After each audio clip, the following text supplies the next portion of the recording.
as we were talking about the this whole idea of abundance, Reverend Harriet asked me what my topic was, and I told her that it was going to be abundance is everywhere, which is, and one of the things that she had said to me is she wanted me to talk about abundance because she recognizes it's one of the things that I've spent some of my deep inner work on. So I told her abundance was everywhere, and then she asked me for the readings, and the readings that you read are the ones that I shared with her. The one by Mark Nepo, which says there is enough, was the primary one. And then I went on your website, and I saw that the theme for the month is abundance is everything, and I'm thinking, okay, I didn't know that, but that's great. Then I see that for the last 2 weeks, Reverend Harriet's been talking about being enough, and the house divided, and I'm thinking, what divinity is this, right? That we're total in alignment. Totally, I'm just listening, she's listening, God's on it, It's wonderful how Spirit works. So I feel like I've already had a wonderful manifestation of the truth that abundance is everywhere. This morning, that song is just so perfect. That whole idea of that, when there's snow on the ground, underneath there's the seed, and that in the spring there's the flower. That's abundance. That's abundance. That's the proof of that. Even if we cannot see it, I'm already preaching. Even when we cannot see it, there it is. But I actually want to start out with the first few sentences of the reading from Mark Nepo, because it really does capture I think I'm going to dump this iPad because it's kind of in the way. So I'm going to put this here. And it really spoke to me, because one of the things that I feel sometimes in this teaching is that we talk about the good stuff and maybe leave out the other parts of life, those parts of life that may not look like what we'd like it to look like, but that's also God. In the sense of that, even in the midst of it, God is. If we say God is in everything, God's in everything, So I just think he beautifully describes the principle that abundance is everywhere, wherever we are, if we're present to it. So he opens with, one of the most difficult things for us to accept is that beneath all of our dreams and disappointments, we live and breathe in abundance. It is hard when in pain to believe that all we ever need is before us, around us, within us, and yet it is so true. We may not want to accept it because there's a resistance within us to the idea that, and even in the midst of pain, there's something, that there is still abundance. We have air to breathe, love. This is a loving community. We're in the midst of the love. The song expresses this whole idea about love. And we're together this wonderful morning to worship God and to be present in a community together. That alone is enough. I know that sometimes it seems easier to just stay in a place of lack and limitation, not seeing the truth, seeing what's missing. But one of the questions I often ask my clients when I find them there, or when we're talking about this whole issue of abundance and there seemingly not being enough, is, how is that serving you? I know you've heard it. How is that serving you? And the other question is, how is it serving you to be blind to what you have in life? That requires really going deep, because oftentimes the first response is, it's not serving me. But what I tell my clients, and I know this is my experience, is that we continue to do the same thing over and over and over again as long as it's serving us in some kind of way. We may not be aware of what it is, and that's why we have to go inside to find out what that is. It could be, I get attention. It could be that I'm afraid. It could be that this is all that I know, and that whatever that might be that I don't know, I'm so afraid I'd much rather stay where I am. But we have to look at that to determine what it is. I really love movies, and some of my friends are here. One of the people I went to go see this movie with is here, and I wanted to talk about this because I think that the premise of it, there are many spiritual messages in it. It's the Queen of Katwe. Has anybody seen that movie? Yeah.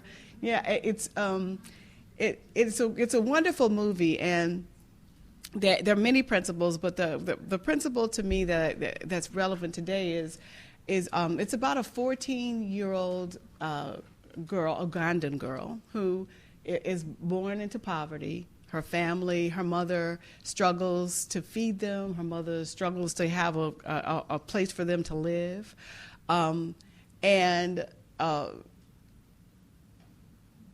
Fiona, her name is Fiona. Fiona becomes a chess champion.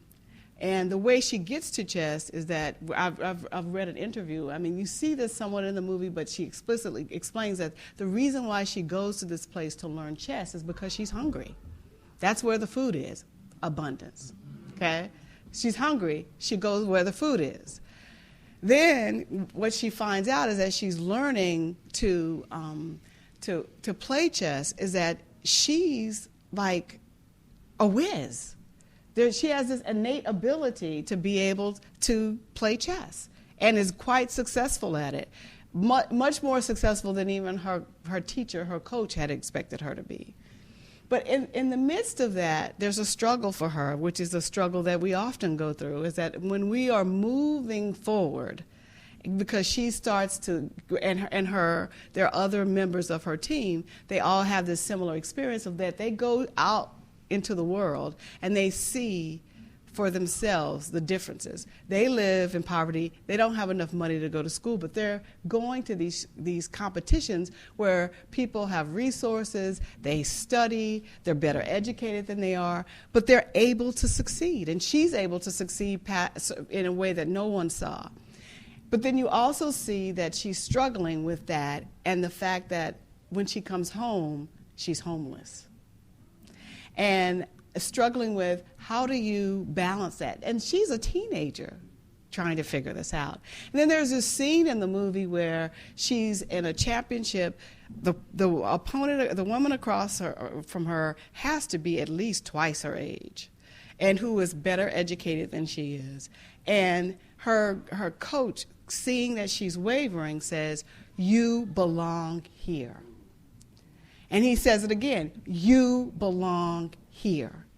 And that's an affirmation for her. And you can literally see the shift for her, and the energy and the vibration of the game, the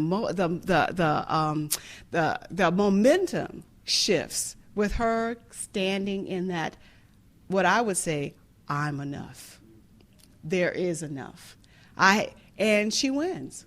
And she becomes this hero for her where she grew up, because she's a symbol of what's possible. But what's so important to me about that is that in the midst of what was seemingly missing was all that she needed. At 14, I wrote about this on my blog, and someone wrote a comment, a friend of mine, a minister friend of mine, who said that what a wonderful gift at 14 years old to learn that. There's some people who spend their whole lives never learning that in the midst of all things are possible. Even when it looks like you can't do it, all things are possible. And I realize that one of the reasons why, that people know me may have already figured this out, but one of the reasons why I feel like that this story resonates for me is because I think it's a universal story. It's a story that even if our particular factual circumstances may be different, underneath it there's a universal story, and that universal story applies to me. So I think about, for example, you heard about my education, but the truth is I grew up in South Texas, and I had my mother, and she raised me, and I had two brothers, one who was older and one who was younger. And I can remember as a child I've always been a very optimistic and positive person, but I can also remember as a child thinking that I was middle class. And my mother abruptly telling me that we were poor. And that was a shock to me. And and I later talked to my brother about it, and it was a shock to him too. Because we thought we had all of our needs met. We had food, we had clothing, we were getting an education. We had love. We thought we had everything. So when we were told we were poor, it was like, oh, okay. I didn't realize everybody in our neighborhood had exactly the same thing we did, right? So but I do think that thought process is what got my younger brother and I through, because despite all those circumstances, we always had what we needed. We always had what we needed.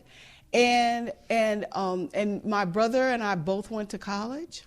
Even though we didn't supposedly have money, somehow we had scholarships and things that paid for it. And we both graduated, and as you know, I went to law school. He's now a math teacher and a high school basketball coach who is really respected and loved by his players and the people that he works with. And so, when I look at that, I think about it, and I recognize that even in the midst, even though my mother said that really wasn't true, and my experience does not reflect something very different. But at the same time, as I went off out in the world and high school and college and then law school, I kind of saw what my mother was talking about, because there were people who would never have to worry about money ever a day in their lives. I had that opportunity to meet people like that. But I also, at 18, had this idea that if you had a lot of money, you had no problems. And that wasn't true. That wasn't true. I found out that there were people who, that would never have to think about money ever in their lives, who were deeply unhappy. And were also experiencing the sense of unworthiness, as well as there's not enough. I can remember hearing Ted Turner saying that he was afraid that he would lose all of his money. So that comes from a place of not knowing that there is enough. And so it requires, as part of my journey, what I realized is it really required me to go down deep and look at what my beliefs were, to look at, to really accept and know that abundance is everywhere, and not in a bumper sticker kind of knowing. Not a way that, it's so easy to affirm things, but what I'm talking about is like in a deep way, a deep in your bones way, that the way that Mark Nepo talks about, and where you look inside and you know that within you is that deep eternal presence that I call God, I call the divine, I call spirit. It doesn't really matter what you call it. It's there, ever present, the source. It's the source. And accepting that truth is true for me and it's true for everyone around, that the abundance is everywhere.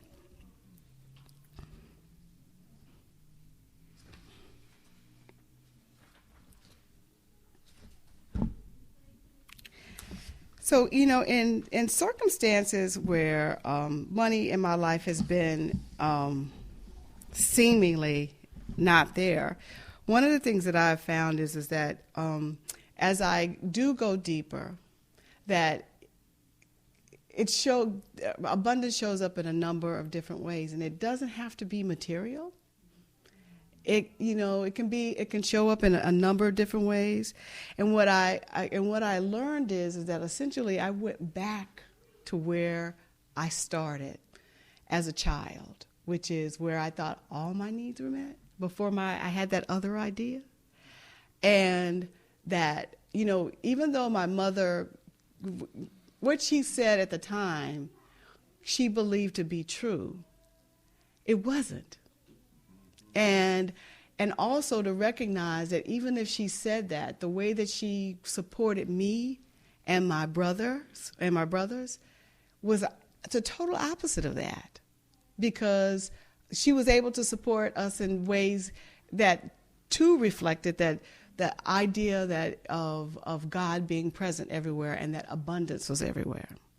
But it's funny how, as we go through our journey in life, we sometimes come back to what we already knew, because of shedding those old beliefs that didn't serve us, but at the time, and I don't. The thing is that I don't regret any of that, because who I am now is a result of the work that I've done because of all those things that I've had to shed.